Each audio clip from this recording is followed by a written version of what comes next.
Ladies and gentlemen, good evening. Thank you for coming and joining us this afternoon. Leaving a beautiful Tempe, Arizona afternoon to come inside. We do have air conditioning, so that is a draw. It's not just our program, but our air conditioning. But thank you for coming out. I'm William Anthony Hay. I'm the Associate Director for Public Programs here at the School of Civic and Economic Thought and Leadership here at Arizona State University. And again, I'm very glad you can join us for this Constitution Day lecture in SCETL's Civic Discourse Project. Our focus this year, the Civic Discourse Project, is our main speaker series within the school. Our focus this year is on the upcoming 2026 anniversary of the United States, America at 250.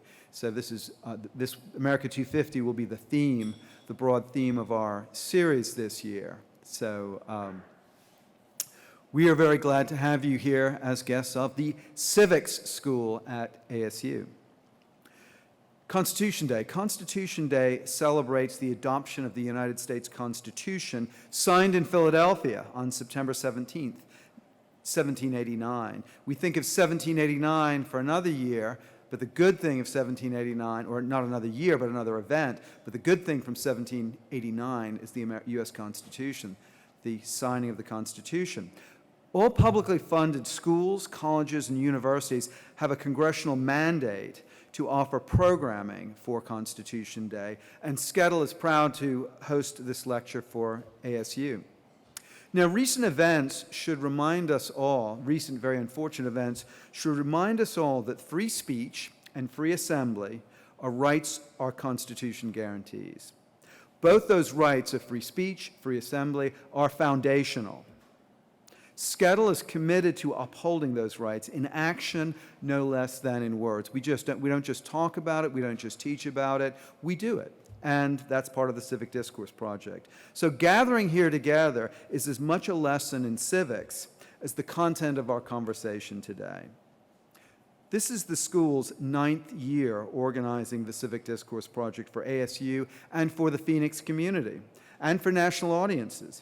You can explore the video archive of our speaker events and webinars on the school's YouTube channel and on our ASU website. So please look us up, SCETL, the School of Civic and Economic Thought and Leadership. All the events from 2017, our founding onward, are recorded for your delectation. Now, SCETL's worked for 9 years to convene a high-level conversation with the Civic Discourse Project. Single speaker events, dialogue events, an annual conference this coming year will be on American independence in the world.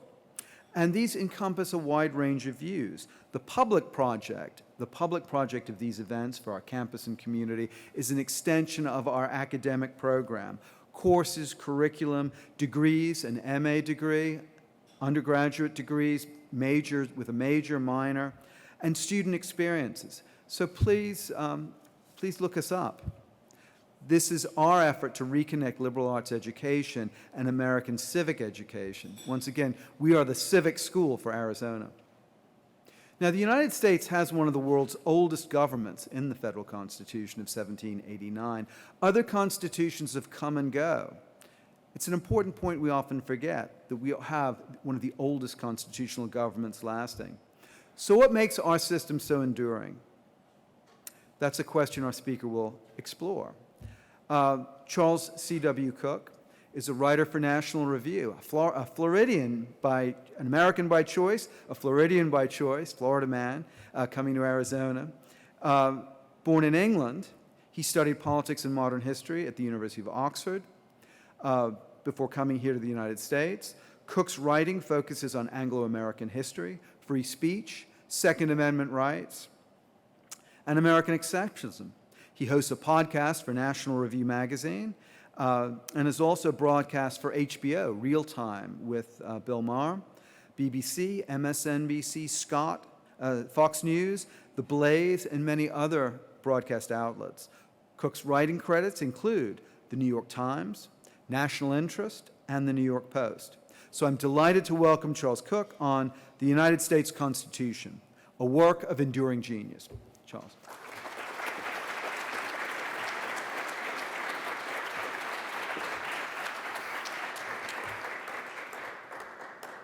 All right, thank you. If I were feeling cheeky, I would start by observing that as an immigrant, I'm here doing one of those jobs Americans won't do, which is defending the Constitution. But that isn't true. That is not true. And I'm glad that it's not true. So my talk today is about why the US Constitution is a work of great and enduring genius that ought to be cherished by Americans of all types. But before I get to that, I actually want to start somewhere else, a bit of scene setting, somewhere completely different, somewhere that might be even contradictory. And that's to establish what I think is an important presumption, which is that the US Constitution does not actually have to be good for it to be the law.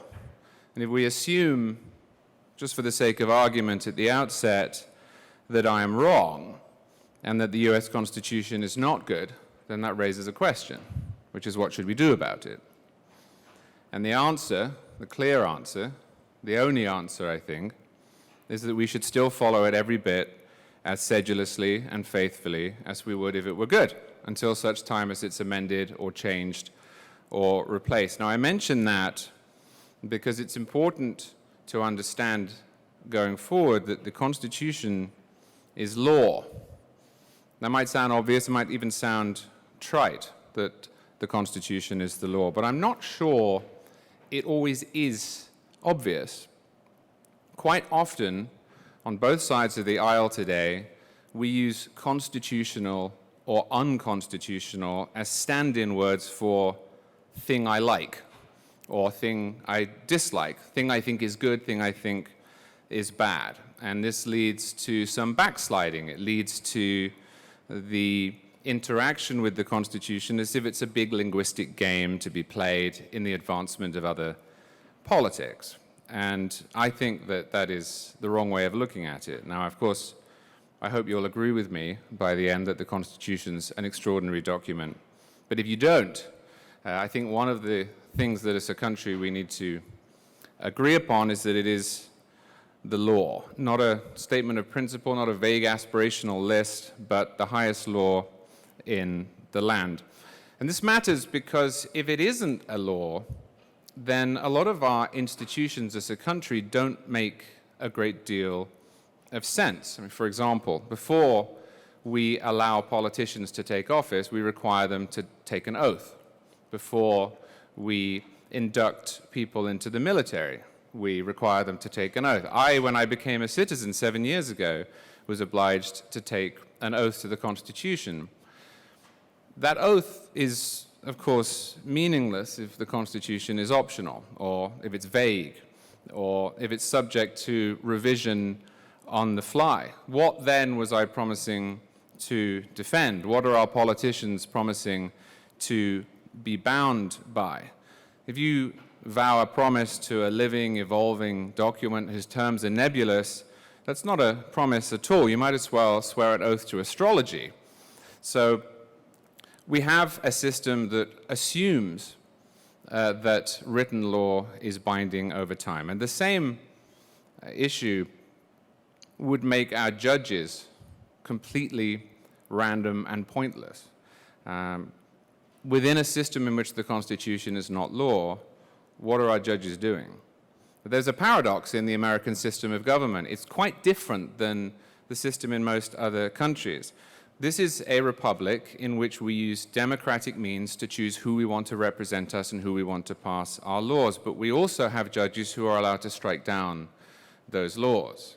And that is a problem unless you reconcile it by acknowledging that both the Constitution and the laws that we pass through our legislatures are ratified by the people. But of course, to make that make sense, you have to keep the Constitution's meaning fixed over time.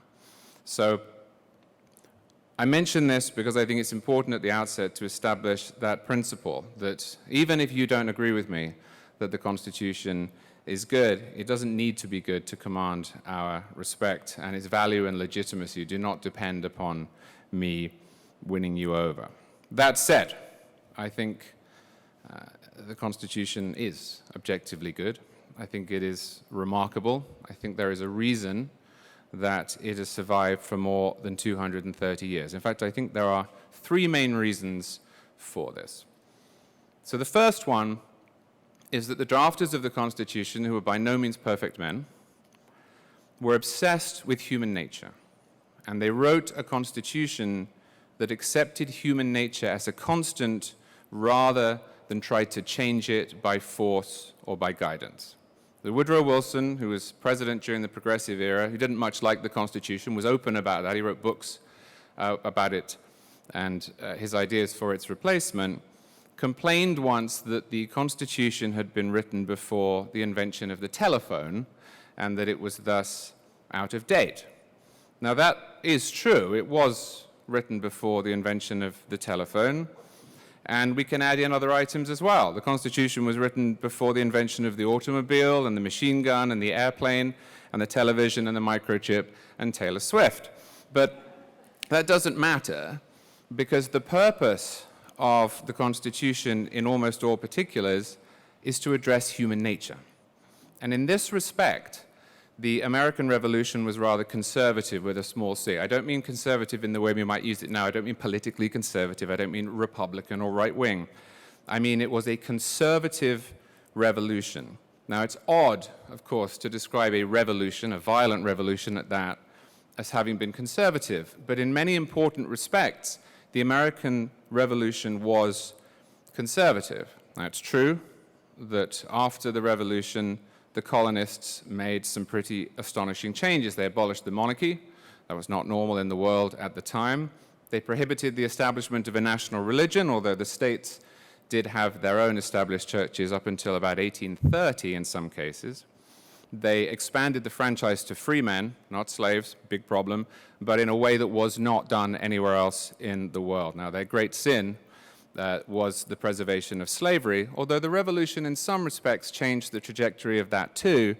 After 1776 in the colonies, especially in the Northeast, especially in Philadelphia and Massachusetts and Vermont, which was the newest state in 1777, you saw an explosion of abolitionist societies that took the words of the Declaration literally, and you saw the first real push toward manumission, and it would take a civil war to achieve that, but those who fought on the right side of that conflict were convinced they were finishing a job that had started at Lexington and Concord. So there was a lot of change, but the driving desire of the colonists, even in the lead up to and in the midst of the American Revolution, was not the creation of a new world, but the restoration of what they regarded as their birthright. And if you look back to the early days of the rebellion in 1774, 1775, really all the way up until the fighting starts in earnest,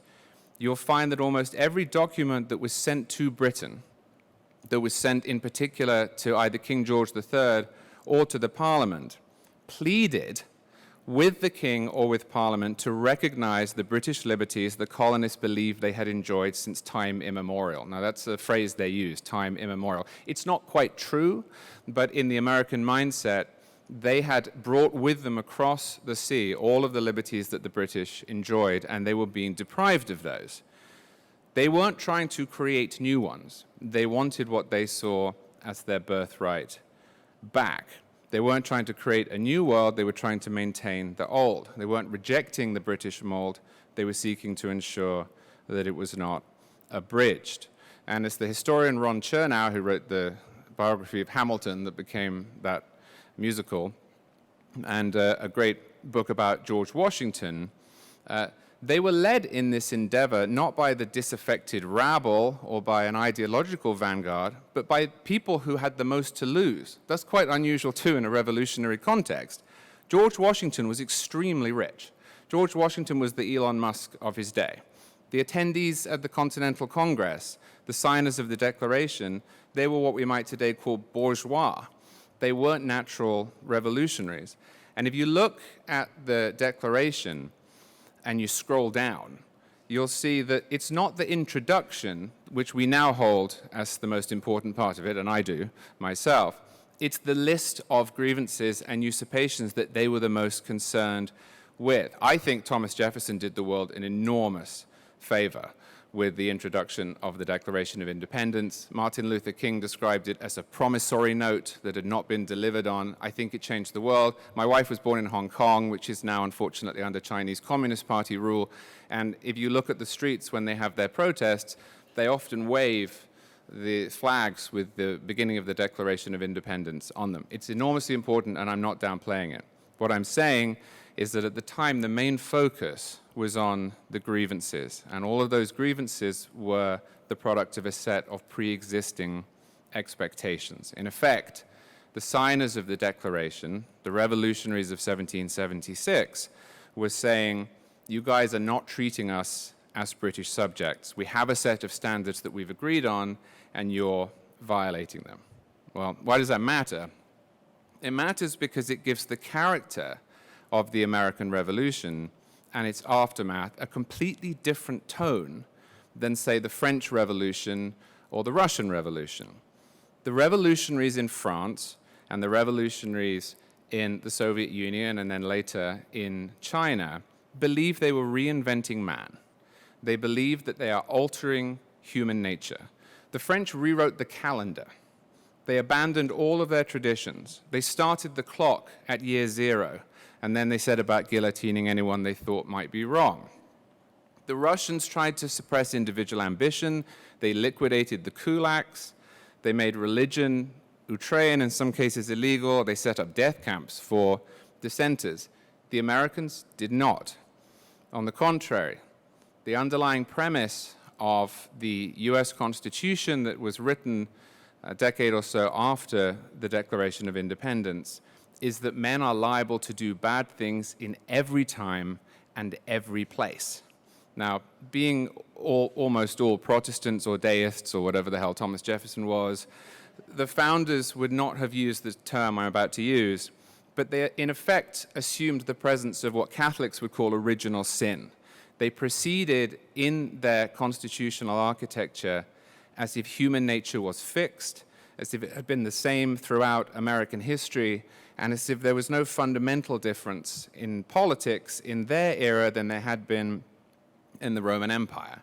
And if you read through the debates from the Constitutional Convention, as well as the Federalist Papers and the Anti-Federalist Papers, you'll see a vast number of references to British history, to French history, to the Romans, to the Greeks. They thought they were drawing on the sum total of human experience and bringing it into America. Now, the Constitution obviously is written for the American colonies, not for anywhere else, and it contains certain compromises and provisions that reflect specific realities that obtained here in the United States in that place and that time. But the main input, the main impetus, the main underlying idea is, as James Madison put it, that men are not angels. The founders assumed as an ineluctable and inescapable fact that men would be ambitious, that factions would emerge, that political differences between free people would remain. And instead of trying to abolish that or to kill those who hung on to ideas that differed from the majority, as the Soviets did, they tried to channel them. The assumption everywhere in the document is that power corrupts and that it must be limited and fractured and separated and renewed as a result. And this is why our elections are set at fixed intervals. It's why the legislature is replaced every couple of years. And we don't think enough about that, I think. I don't think we appreciate that. The system in America has been observed and followed and respected in times of extreme peril in a way that it has not been in other places. The United States held elections in the middle of the Civil War. It held elections at the height of World War II. That isn't true in other countries. In Britain, for example, there simply were no elections during World War I or World War II. They were suspended indefinitely. America had them. And if you think about the Civil War example, it's utterly remarkable. Abraham Lincoln ran for re-election while trying to save the Union from destruction, knowing that if he'd lost, which he thought he was going to, by the way, all the way up until the moment he won, his opponent would come to a deal with the Confederacy and the country would be destroyed. And he did it anyway. I think that is absolutely astonishing, and I think it's a testament to the constitutional order. And that comprehension of human nature and its interaction with power informs the document. The second reason that it is remarkable is its separation of powers. Now, I know there's perhaps no element of our constitutional order that annoys people as much as that here in America. We don't simply hand over the keys to the government, to the winners of our elections, even if those elections have resulted in a landslide. There's this phrase that you hear after every election. We just heard it after the last one, mandate. There is no such thing in the American system as a mandate. You can argue for your positions, you can point to your popularity or your lack of popularity, but constitutionally, there is no such thing as a mandate. There are powers that are delineated, and there are powers that are not. And you either get to exercise them or you don't. It doesn't matter whether you won a lot, whether people love you, or whether people like you just a little bit. Now, I accept that in recent years, this system of separation of powers has taken something of a beating as the result of sustained partisanship. The core idea behind separation of powers is that each branch within the Constitution will do something different, and that because they do something different, each branch will thus be jealous of its role and prevent the others from impinging upon it.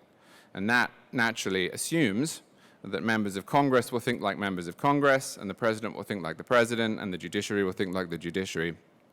And that's not always happening. Instead, far too much members of Congress think more like members of their own party than of their branch, with the result that they side against their own branch when it's politically convenient. And in recent years, we've seen some pretty astonishing examples of this. For example, Democrats in Congress urging Joe Biden to forgive student loans without Congress and to impose an eviction moratorium that hadn't been approved by the legislature. Republicans in Congress allowing some obviously unfit cabinet members through, and most recently allowing the president just to refuse to enforce the TikTok bill that passed Congress and was upheld 9-0 by the Supreme Court. It doesn't always work perfectly, but it doesn't have to. The Constitution presumes that people will try and violate it. That is the assumption. If it weren't assumed that people will try to violate the law, we wouldn't pass them. We would live in a perfect utopia, but we don't. And that it has struggled at times to keep up doesn't change that. Despite their obvious frustrations, neither Joe Biden nor Donald Trump, just to pick the last two examples, have been able to get everything they wanted. In fact, I think I would argue neither of them have been able to get a majority of what they wanted. Both men lost control of Congress 2 years into their presidencies, as did Barack Obama when he was president 2 years into his, and as I think most likely Donald Trump will next year. Joe Biden's student loan order I mentioned and the eviction moratorium was struck down by the Supreme Court. Donald Trump's tariffs have been struck down by the courts. They're now pending appeal. Matt Gaetz is not the Attorney General of the United States because the Republican Senate said no. And Trump's early attempt to bypass the process in the Senate for confirmations failed. Trump's birthright citizenship order is unlikely to be ratified by the courts, and so on and so forth. And it doesn't matter what your politics are, left or right, Republican, Democrat. These are solid examples of people who won elections not getting everything they want. Now, we might take that for granted here, but we shouldn't, because they don't happen in other places. So my country of birth, England, the last election was won by the Labour Party. That's the centre-left party. The Labour Party received 33.7% of the vote, 1/3 of the vote. It took nearly 2/3 of the seats in Parliament. It took 412 out of 650 seats in Parliament, and it can now do whatever it wants, and no one can stop it. It's not full of evil people, but it is unstoppable as a political force. It can't be stopped by the opposition party. They can't prevent any laws from passing. It can't be stopped by the second legislative chamber because all its power has been taken away over time. It can't be stopped by the courts because there are no courts to do that. And there's no Bill of Rights in England except that which is granted by Parliament. So the current government, and this is true of other governments in England, not just this one, but it's particularly stark at the moment given the gap between the power wielded and the amount of votes received, is the beneficiary of what Lord Hailsham described once as an elective dictatorship. Until it falls or there's another election, the current government in England, the Labour Party, is essentially a king, and it can do whatever it wishes. Now, one of the changes it's trying to push through at the moment, for example, is to make the voting age 16.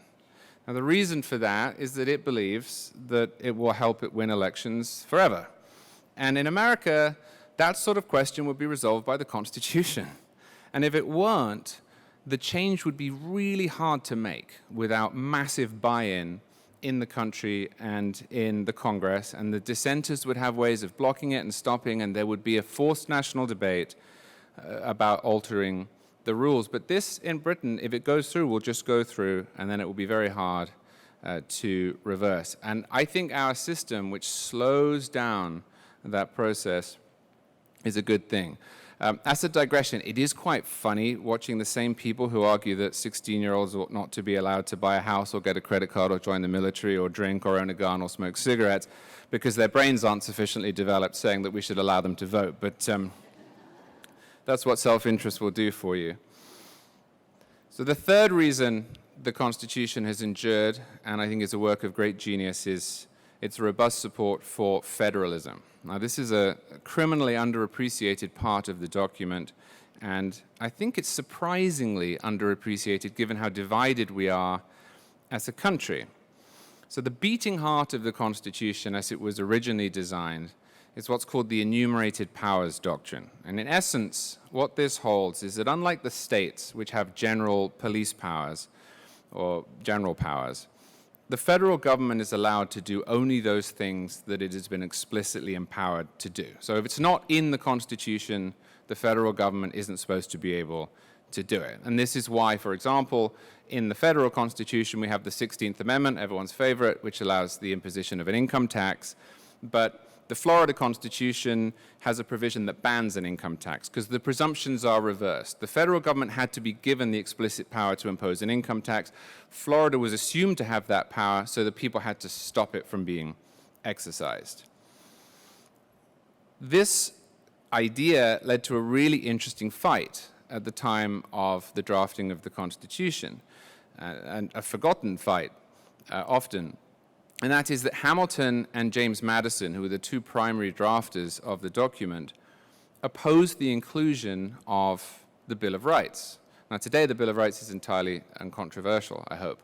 But at the time, Madison and Hamilton thought that if they put in a Bill of Rights in the Constitution, then they would undermine the structure of the government that they had designed. They asked how the federal government could be forbidden by law from doing things that it wasn't allowed to do in the first place. And they were worried that if the public looked at the Constitution and saw this list of prohibited actions, then they would think that other than that, the government was all-powerful. Now, that made perfect sense logically, and the arguments in favor of it are really, really strong. But they lost anyway because the anti-federalists, I think quite presciently, said, we don't care about that. Over time, the government will gain power, and if we don't write down the rights that we enjoy, they will be abridged. And as the cost of getting the Constitution ratified, they put in the Bill of Rights. And then to square the circle, they added two provisions at the end of it, the 9th and 10th Amendments,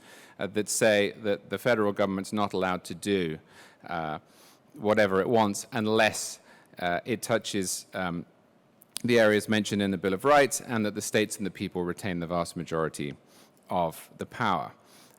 In my view, this is the single best feature of the American system of government. If you look around the world, in most other countries, states, provinces, regions, counties, they are administrative subdivisions at the mercy of the national government. And that is not true in the United States, where the states are sovereign entities in their own rights. This is an extremely diverse country, and I use diverse in what I think is a more proper way, which is to say that we are all Americans, but we disagree on an enormous amount, and we live in different places, and the places that we live have different requirements. I don't mean it in the politicized sense. We are different, and we do disagree. And in the modern era, we've had this bad habit of treating our federal system as the famous phrase has it, laboratories of experimentation. And it's a Louis Brandeis line from a Supreme Court decision. And the idea there is that we'll test something out in one state, and then if it works, we'll nationalize it and apply it to everyone. And that can be useful, it can, but that's not the purpose or the intent of the American constitutional order. The purpose of the American constitutional order is the same as it was in 1789, which is to ensure that people who are different from one another and who live in different places and who have different political expectations can all happily coexist under the same flag. And of course, at the time of the founding, it wasn't remotely obvious that those different colonies could all live together. And you had Puritans in Massachusetts, you had Quakers in Pennsylvania, you had Catholics in Maryland, and you also had, what I will repeat was the great original sin and stain on the country, which is slaveholding states and non-slaveholding states. And I think that we are thankfully no longer where we were then. I don't think we are quite as divided as we were in, say, 1800, and mercifully we have got rid of that stain. But I do think that without the federal system now, we would be in danger now of breaking apart as a country. And I certainly think the federal system ought to be used more than it is. In other words, I think in our current constitution, we have the key answer to our current political moment. We don't agree with each other, but we don't have to, at least not in most circumstances. And there's been a bad habit in recent years of the parties trying to win national elections and crush the other side rather than live and let live. I think we should use the system that exists, expand local power, and hopefully become less angry with one another. And the moment I had of realization on this was in 2016. You may have seen this. There's a video from 2016 of a student at Yale, and she learns that Donald Trump has won the election, and she does what I can really only describe as a primal scream for about 1 minute, right? Now, look, at one level it's funny because it's so bizarre, and yeah, everyone watched it and thought this person was silly, but actually, it's really not good to have that response. We had a similar response in 2020 from the other side, and 2024 again, and this is because we have failed to use as much as we can the system that allows us to live differently between states. I live in Florida. It's a very different place than Massachusetts, but Massachusetts is still a really great state, and the people of Massachusetts are happy in Massachusetts by and large, and the people of Florida are happy in Florida by and large, and that's okay. And I think this is one of the most underappreciated parts of our system. We're so obsessed with national politics that we forget about it. So I want to finish by addressing a criticism that I hear quite often, which is usually the first rejoinder to claims that the Constitution is a good, enduring, and worthwhile document that ought to be kept. And that is that the people who wrote it, the very flawed founders, could not have imagined the modern world. You hear that a lot. They couldn't have imagined the modern world. And I have three problems with this argument, in addition to what I've already said about the permanence of human nature. The first is that the United States is the richest, most powerful, most technologically advanced, most influential nation in the world, and that its constitution has survived for nearly 250 years. So with that record, whether or not the founders could have imagined the modern world doesn't particularly matter. They obviously did something right. I don't think you get over a quarter of a millennium to be in the position the United States is in now by accident. I don't believe that we are purely the product of our good position in the world with two oceans either side of us and a lot of natural resources. I think that we are clearly the beneficiaries of something pretty special. Second, it is in some sense true that the founders could not have imagined the modern world, but I think that works in both directions. On the one hand, sure, you had people who were largely agrarian, who lived prior to the Industrial Revolution, who lived prior to the computing age. They couldn't have imagined that. But they also couldn't have imagined the scale of the tyrannies that they were trying to prevent. I'm not saying this because I'm originally English. The British were not that bad. Tyranny is on a scale. I think it was the right thing for the colonists to revolt. I think it was the right thing for them to kick the British out and to form their own country and to write their own constitution. But I don't think King George III holds a candle as a tyrant to, say, Adolf Hitler. I don't think that the regime that was in force in the colonies under what was occasional martial law can be compared in any sense to the horrors of the Soviet Union or Maoist China. And in that respect, when you say, I don't think they could have imagined the modern world, you should follow it up with thank you, because they created a system that was a prophylactic against those things that they couldn't imagine as much as anything else. And then the third thing about this is that it is true that the founders couldn't have imagined the modern world, but they did imagine an amendment process. And what I am celebrating here today is the Constitution as it exists right now. The Constitution with its amendments. The Constitution is its amendments now. That's the document we live under. I started off by saying it is a law. It's not separate from those amendments. They are written beneath it. There was a debate when they first started amending the Constitution as to whether or not they should just add them on afterwards or whether they should try and work them into the existing text. The people who said add them on afterwards thought it would be clearer so you could see what had been amended and what could not. But they may as well have been woven in. They have the same practical effects. Now, not every line of the original document was perfect by any stretch. Not every line of the amendments are perfect. There's a pretty glaring error in it. The 18th Amendment, which was then repealed by the 21st, that was a bad amendment per se. I like alcohol. And it also shouldn't be in there because that's not what a constitution is for. You don't put social policies like that into a constitution that establishes the structure of government. And yes, the original constitution absolutely needed fixing with the Reconstruction Amendments. I'm of the view, on balance, that you were better off in 1789 having a constitution that didn't abolish slavery than no constitution at all, because not passing a constitution would not have abolished slavery.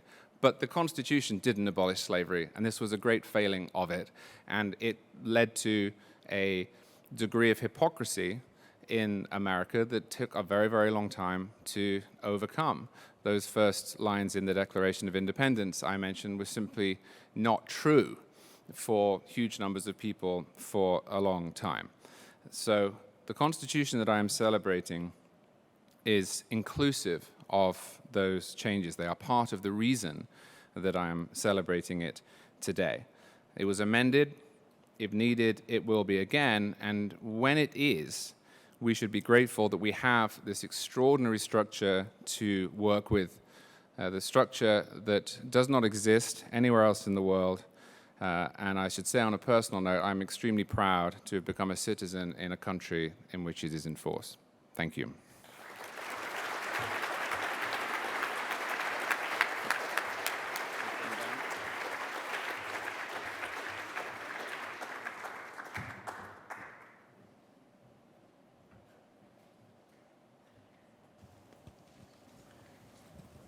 Well, thank you for an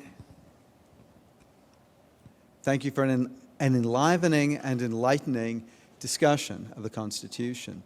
I was struck by your point about buy-in and the importance of buy-in. And this ties in with the amendment process, but the importance of buy-in. And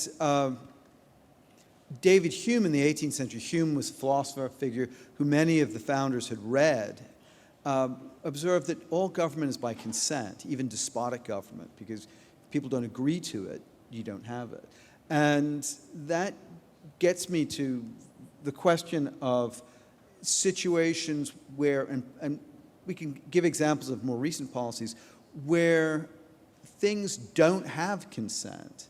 And I think we could look at some of very controversial areas in our time where a policy, whether passed by Congress or passed through a court decision, Supreme Court decision, never quite brought wider public agreement. Think about, and therefore the decision never had what one would call complete legitimacy. When we think of Roe v. Wade and abortion, and it's the position you take on that issue, it's neither here nor there on a certain level, because it's whether the consensus of the society accepted it. And there are other things.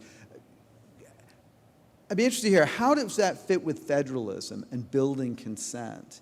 How do you get people to consent and to agree within a constitutional system so that the law is not, or that, so that matters of policy like that? I mean, we think of the prohibition, which you also mentioned, that prohibition didn't stick because the law prohibits alcohol, and people said, so what?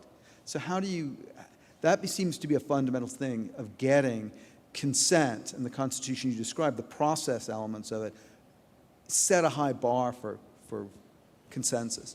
Yeah, I mean, I think those are two really interesting examples, because in the one case, you've got a constitutional amendment, the 18th Amendment, that allows the government to ban alcohol, but was not enforced without a second law, the Volstead Act, that people were quite surprised by.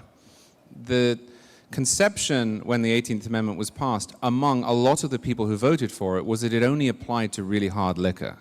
And then the Volstead Act was passed by Congress, and it applied to everything. In fact, it applied to so much that they had to make an exception for communion wine on religious freedom grounds.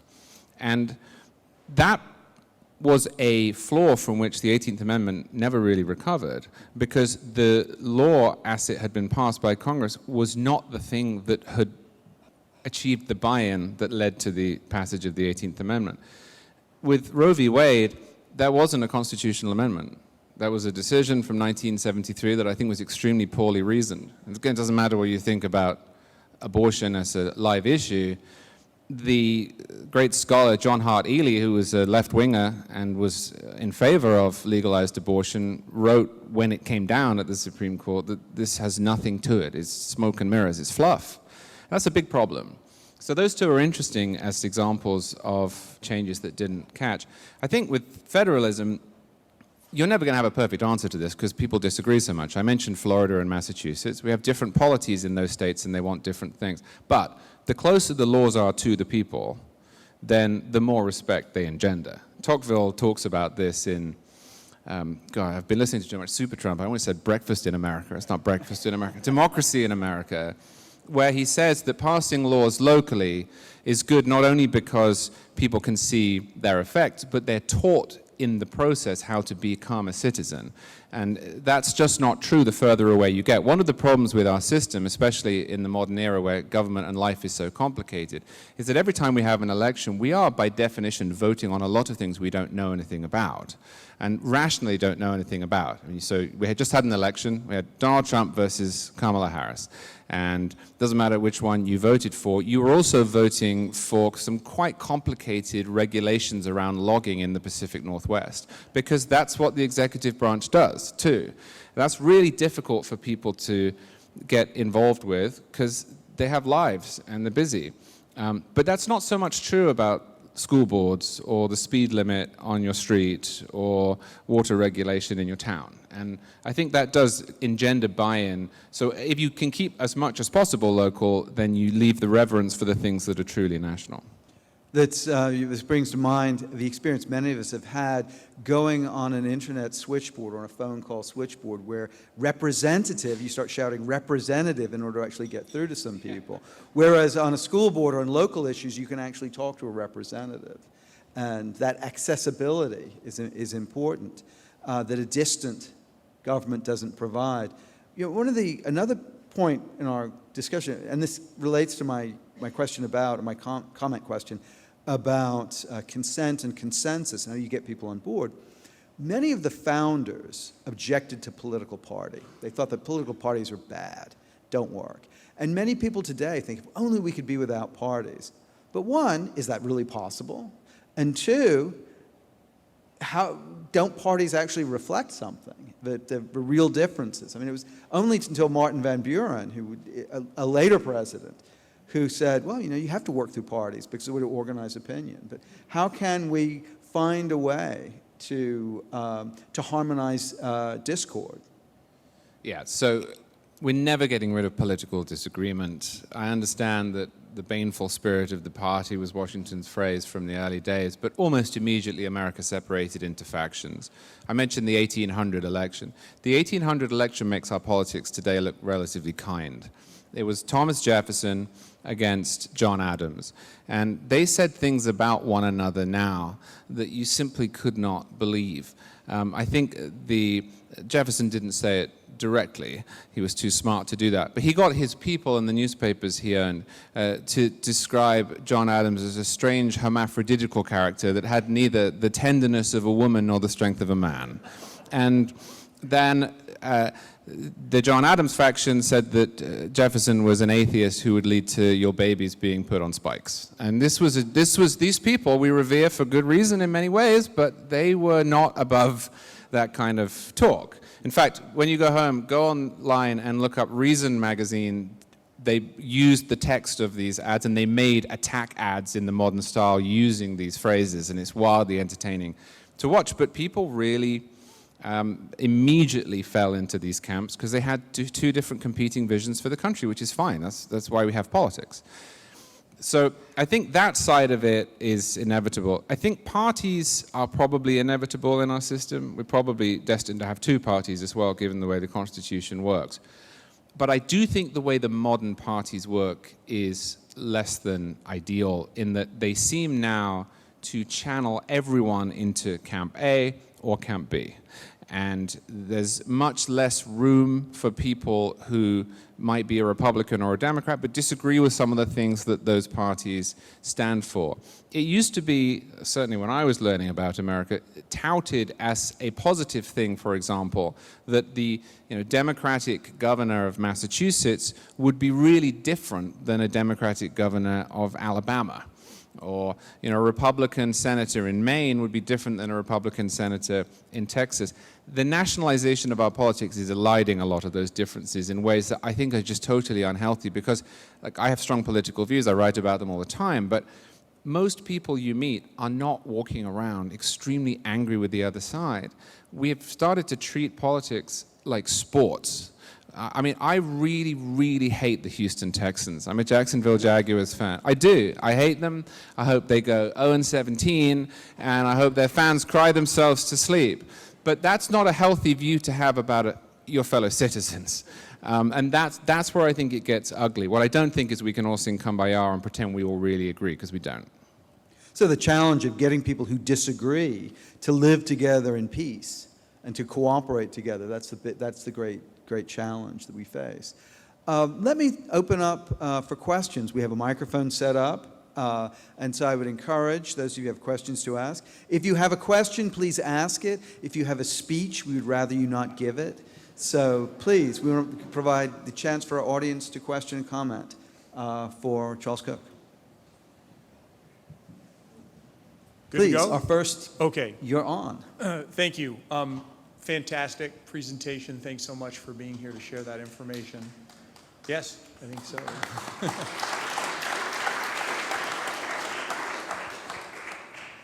Very early on in our current political situation, we've had the words constitutional crisis thrown around, I think a little bit too arbitrary, a little bit too easily. Can you define for us, in your mind, what would actually rise to the level of a constitutional crisis? We've had a lot going on, but I think a scholar like yourself that pays attention would bring a nice perspective on that. So I appreciate your answer. Yeah, so I just had a fascinating guy on my podcast who wrote a book about this, and I was persuaded by his argument, which is that a constitutional crisis is a term that is thrown around far too freely, and that an actual constitutional crisis would be if, for more than a short period of time, we actually, for example, could not agree who the president was. Now, of course, what happened in 2020 was terrible, but it lasted 10 days, and then we all agreed that Joe Biden was president of the United States. Some people on the right weasel-worded their way out of that. They said, well, he has been sworn in as president of the United States rather than that he won.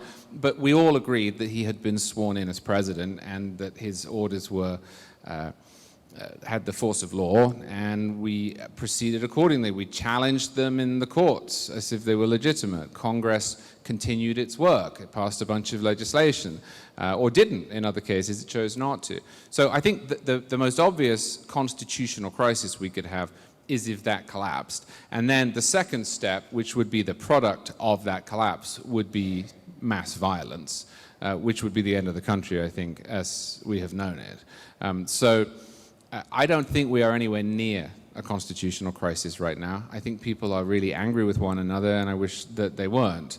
But that has been true a lot in American history, and I'm optimistic that we can work our way out of it. Thank you.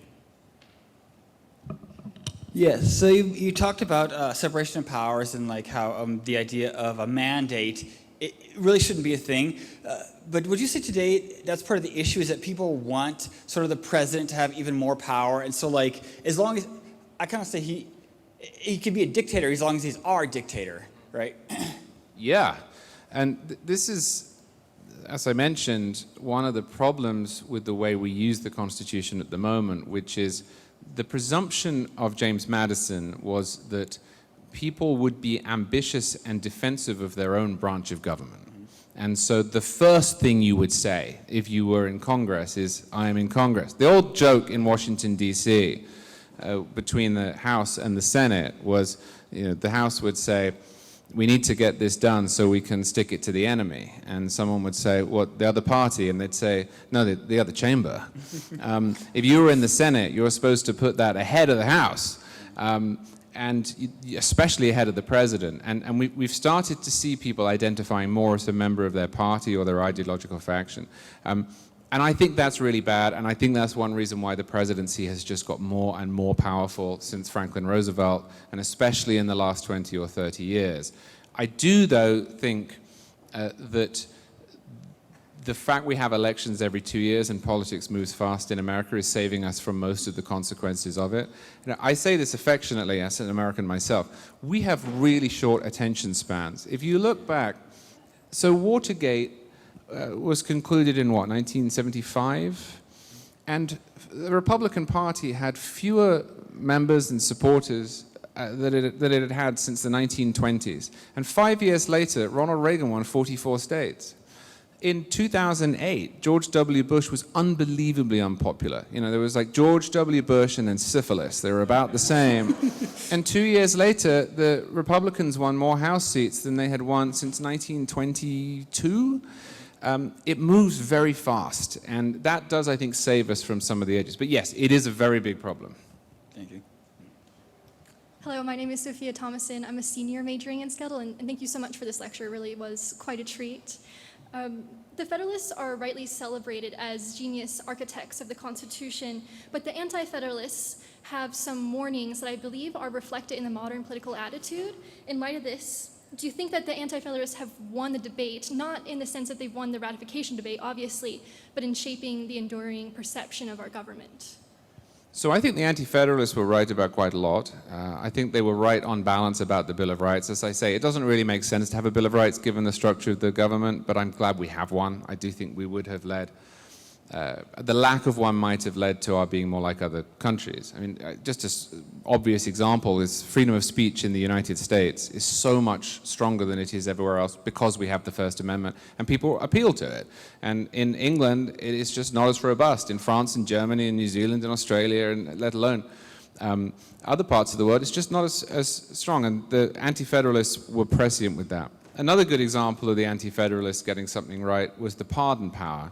The Anti-Federalists were really skeptical of the pardon power because they thought, now, let's see if this sounds familiar, they thought that presidents might not use it in a good way, but would instead reward their friends and maybe even start selling off pardons for political favors.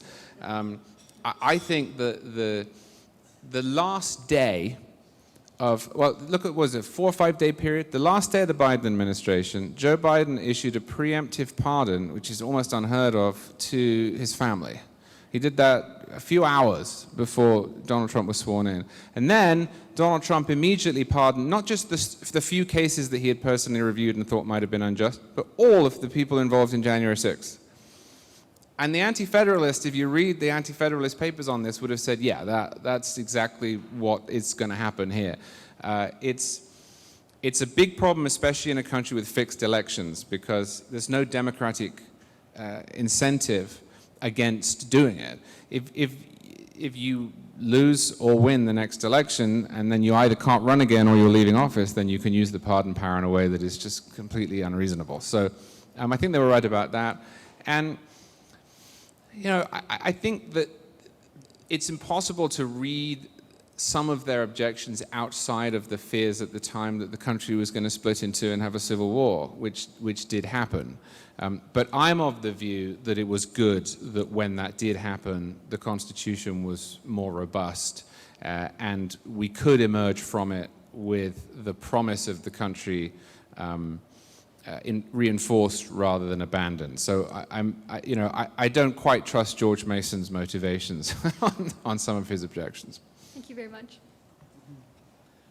Jonah McCoy, of SCETL alumni. Great talk. I completely sympathize with the presentation of federalism. But on the other side, point of your talks I find a bit in conflict with itself, and so I want your elaboration on this point, which is that you praise the federal Constitution of 1789 and the enumerated powers thesis, but you also praise the Reconstruction Amendments, which are the basis for contemporary federal supremacy.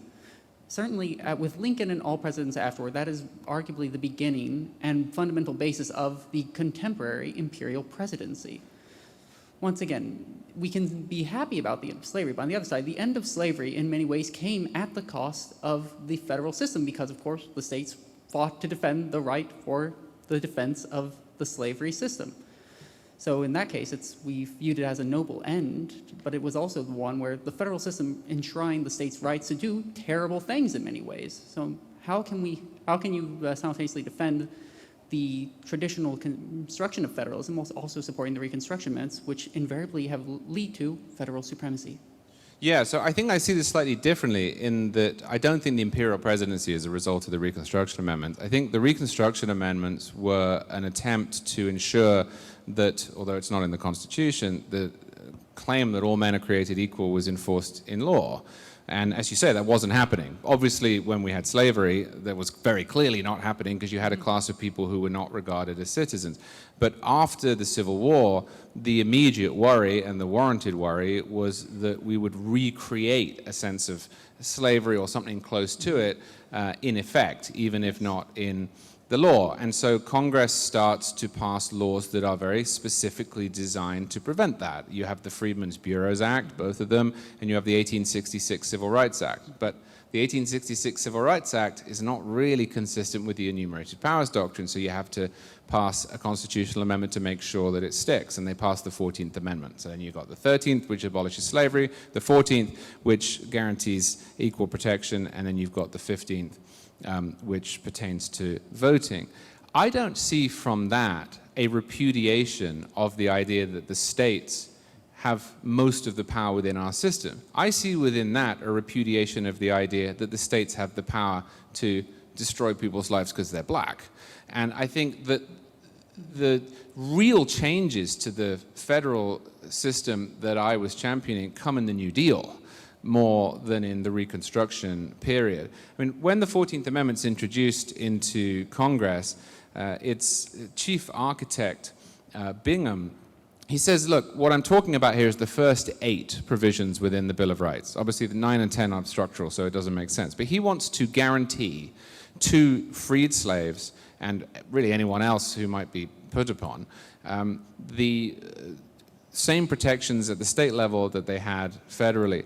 I just don't see from there how you get to an imperial federal government that controls roads and healthcare and environmental questions and schools and I think that's a choice, and it's a choice that was made during the New Deal, and we can argue about it. But to me, the Reconstruction Amendments were narrow and very necessarily so in righting a wrong. And that wrong didn't get properly righted for another century, but it was the means by which we could eventually do it. A great retort. Thank you, sir. The last questions and this focus on the amendment process bring to mind a point in your talk, and that is the distinction between constitutional law, the role of a constitution, and what we might call municipal law. And your answer to the gentleman's question, describing a number of legislative provisions earlier referring to the Volstead Act, where is the line? What belongs in a constitution and what is a separate matter that doesn't belong in a constitution? So I think that Americans right from the beginning have been really good at working out what belongs in a constitution and what doesn't. If you look at the early state constitutions, what you have is really two segments. The first segment creates the structure of government, the basic elements. So it says we will have a governor, we will have a legislature, here's what they do. We will have courts, we will have elections on these dates or this interval. These are the building blocks of government. And then the second thing they do all the time is they include a Bill of Rights that says, and here are the things the government cannot do.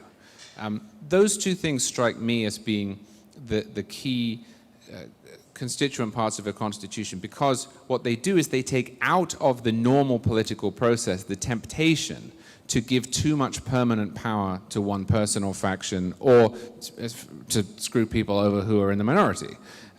The rest, though, really is up to legislatures. And I noticed in the pack you gave me, the US Constitution is very short. It's got the original text plus 27 amendments.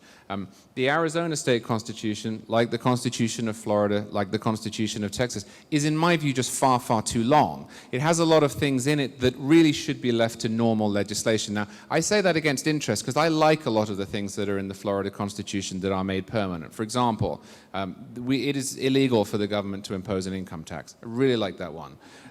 It is illegal to raise any tax or fee in the state of Florida without 2/3 of the state legislature, not just 50%.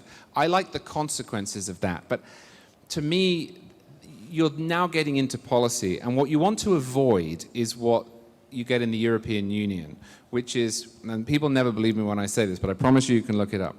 The European Union's constitutions have things like the necessary incline angle for wheelchair ramps and the length and curvature requirements for bananas. Like, these are things that should be up to legislatures or to some extent bureaucrats, although you don't want to cede too much power. That is an insane thing to have in a constitution. Your foundational law, and you're making that kind of determination. So I think that the US Constitution and the early state constitutions get it right. And over time we've drifted. And the reason we've drifted is because people in the states have realized that when they hold power, if they can get their ideas into the Constitution, then they can sort of prevent the opposition from getting rid of those plans unless there's a massive shift in the other direction. But I don't like that. The distinction you draw between policy and and governance, in a sense, or administration, the system, the structure itself. It's interesting how this works with amendments, because one of the early amendments is to change the election of the vice president and president, because people realized the system didn't work. You couldn't have the first and the runner-up be president and vice president. So you can amend, you make the change. And that actually is a matter of basic law, fundamental, and not a policy question. No, I think that's right. I mean, it's very touching if you look back. They assumed that the two people who'd been running against each other in the election and hated each other would just happily work together after that, and they realized that wasn't true. That was important, that one, to change. I think, obviously, the voting age, because it was in the Constitution, it needed to be changed by a constitutional amendment. But most of constitutional structure should be how we're going to run things, not what we're going to do. So you touched on my question a little when you mentioned bureaucratic, like their influence on policy specifically. But my question was, do you see the shift towards executive rulemaking as opposed to legislating issues as inevitable and a consequence that we can coalesce with, or as a departure from constitutional design that we should try to diminish?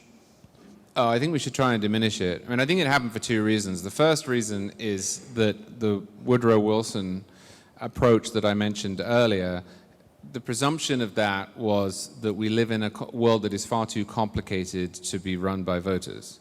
And that what you need is this class of experts who are disinterested and rise above day-to-day politics to make key decisions on how we live. And again, Wilson was very open about this in a way that other presidents and critics of the Constitution have not been. I think that is impossible. I don't think you can have that within a democratic system. This notion we have of independent agencies, it doesn't make any sense. If they're independent, then they're accountable to no one. There's no part of our constitutional order that is accountable to nobody. The other reason it's happened is because people in Congress have just stopped legislating. They're just more interested in going on television now and getting reelected than they are in sitting down and working it out. And the partisanships are part of that too, because if you are the same party as the president and you can claim that the president has power, it's just a lot easier to have him do it. You don't get judged for that. You don't have to take a difficult vote. I think that's really bad too, because I think that we should have a Congress that is on the record. I think we should have a Congress that writes down very clear laws that we can all read and understand, and we can look up and see whether the person we're being asked to vote for said yes or no. So I think we should try and get away from it. I do think that's a 50-year project. I think that's going to take a really long time to untangle, but we've got into bad habits. Thank you. Hi there, great presentation. I really enjoyed it. I like your reverence for the Constitution. And I liked your pointing out that essentially our Constitution is the pinnacle, the peak Western civilization. I think there's something to be said for that. My question to you is, do you think political violence like we just saw with Charlie Kirk is a symptom of constitutional decay or cultural rot? And can constitutionalism alone withstand it? No, constitutionalism alone can't withstand it because that is a cultural question at heart. We had the same constitution in effect during the Civil War. The problem is cultural rot, but I don't want to imply by that we are somehow backsliding from this period of utopia. That never existed. There's always been political violence in the United States. The percentage of American presidents who have been killed is incredibly high. I mean, it's about the same life expectancy rate as you would have expected if you were in the first wave at D-Day. It's really bad. And those people have been killed throughout history. I mean, 1865 and 1881, was it in 1900 and 1961, and Reagan was shot in 1981, and thankfully he survived. And this is a problem that has obtained always, but it ebbs and flows. And what frankly worried me more than the absolutely abominable murder of Charlie Kirk was that I saw some people defending it. There's always going to be someone out there who's crazy. We live in a very open society. But I think to see people defend it or excuse it or be mealy-mouthed about it, that's where there's cultural rot that needs to be addressed. So I see that as a cultural issue, not a constitutional issue. Looks like I'm the last one. I guess. A very interesting presentation. I have two quick questions. Originalism and the Second Amendment. I'd like to hear your views on that. And the role of the Supreme Court as it exists now under Chief Justice Roberts in the expansion of the powers of the president, or at least is what a lot of people perceive as the expansion of the presidential powers in the face of congressional mandates to the contrary. Sure. So I am... You've hit me on a topic I like because I wrote my Oxford thesis on the passage of the Second Amendment. So The original interpretation of the Second Amendment is that it is an individual right. The notion that it is not was invented in really the 1950s and 60s. There is this weird view out there that, you know, the NRA invented the individual rights interpretation. This simply isn't true. There is a mountain of historical evidence from early Supreme Court justices, from early commentators, from the founders themselves. There's a letter that is written to James Madison in 1790 by a guy called Tench Coxe, in which he explains to the people of Philadelphia what the Bill of Rights, what each one means. And he writes about the Second Amendment as if it's an individual right of the people to keep and bear arms. Nothing to do with militias, nothing to do with collective rights. And Madison writes back to him and says, thank you for your explanations, which are of a useful and healing kind. And so I think this is clear, and I understand, obviously being English, I understand that people, some people don't like that, but they need to repeal it if they want to get rid of it. On the question of presidential power, I would draw this distinction. As I said, I think you can't have an independent agency in the American system. And as a result, I think that some of the cases that we're now seeing in which Trump is firing people in executive agencies, I think the Supreme Court is correct to allow him to do it, because otherwise there's no one to whom the agencies are accountable. But that is a separate question from whether or not the president is allowed to usurp Congress's power. And that's the other issue we have in our system. And the TikTok ban, for example, is a great example of this. Again, it doesn't matter whether you like TikTok, hate TikTok, whatever. Congress passed that law. It was really lopsided. Then the Supreme Court looked at it and 9-0, that doesn't happen often, said this is a constitutional law. And the president's just not enforcing it. He's not doing it. And he's not even hiding it. I mean, often presidents try and hide it. They say, oh, prosecutorial discretion. He's just saying, I'm delaying it, but he's not allowed to delay it. And that is a very big problem, because the president, whoever he is or she is allowed to operate within the law, and no more and no less. They take an oath to faithfully execute the law, and that's not faithful execution. So when we're talking about that, I'm alarmed and I'm worried. When we're talking about the president being able to fire people for whom he is nominally responsible, I think that that has to be right. Otherwise, we have these free-floating branches that are accountable to no one. Thank you. Well, thank you, Charles. And let me close by thanking our audience. We do not have a program, not only without generous institutional support and a fine speaker, but without people who will come out and participate, who'll hear a talk and respond to that talk. I said in opening this evening, and Charles' remark about Charlie Cooke brings this very much to mind, is that we don't just, here at SCETL in the ASU Civics School, we don't just talk about constitutionalism and civics. We don't just study it, we live it. And part of it is civic dialogue, is participating in civic life, in discussing and deciding things together, engaging the history of our Constitution, the living aspects of our Constitution, how we live under it, and also asking questions and engaging one another. So participating in that is part of the point of all of this exercise, and part of our civic life as Americans today. So once again, thank you for joining us. Let me thank our event staff for their help in putting together this occasion, and let us all thank Charles Cooke.